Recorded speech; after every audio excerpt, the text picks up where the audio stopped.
Ohayo mga mi! Ito na naman po ang inyong Mima. Sana tapusin niyo po hanggang dulo. So ayun na nga mga mi. Late na pala tong upload mga Mima, pero gusto ko lang siyang i-share sa inyo. Wala lang, gusto ko lang talaga mga mi. Sayang din to mga mi, no? Sayang din kasi kesa naman nasa gallery ko mga mi, diba? So ayun na nga, namasyal nga pala kami dito mi, sa malapit lang dito sa amin sa Chiba. Kaya mga mi, kung taga Chiba kayo, punta na kayo dito dahil napakaganda dito.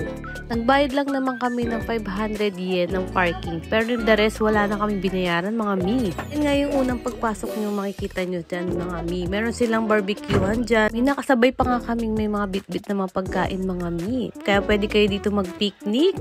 At kung wala naman kayong dalang mga pagkain mga mi, wag yung problemahin ko din dito, meron din silang pagkain mga mi. Pero syempre, kung nagtitipid kayo mga mi, magdala na lang din kayo ng pagkain nyo dito. First time nga lang pala namin pumunta dito mga mi. Natuwa nga kami dito. Unang-una namin nakita yung slide na to. Grabe mga mi. Matutuwa yung mga anak nyo dito. Syempre, kayo na rin. Pwede rin pala kayo dito mag-camp mga mi. Diba mga mi, sobrang lawak talaga dito. Tuwang-tuwa nga yung mga anak ko mga mi. Parang ayaw na nga nilang umuwi. Ang sarap talaga maging bata. Yung wala kang iniisip, kundi maglaro lang, kakain, matutulog. Pero syempre, lahat naman tayo dumadaan dyan, mga mi. Sobrang nakaka-relax talaga dito, mga mi, kaya puntahan nyo na. Dyan nga pala sa dulo, meron kayo makikita ng kainan, mga mi.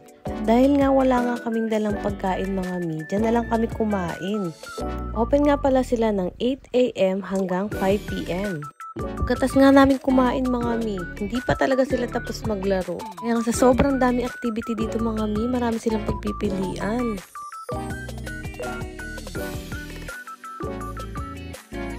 O diba nga mga mi, pati ang mima nyo tuwang-tuwa sa slide, hindi pa rin tapos. Pero yung totoo niyan, hirap na hirap yan umakyat ng hagdan.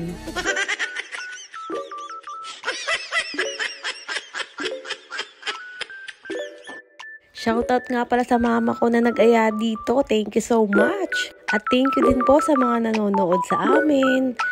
Thank you for watching mga mi. Bye-bye.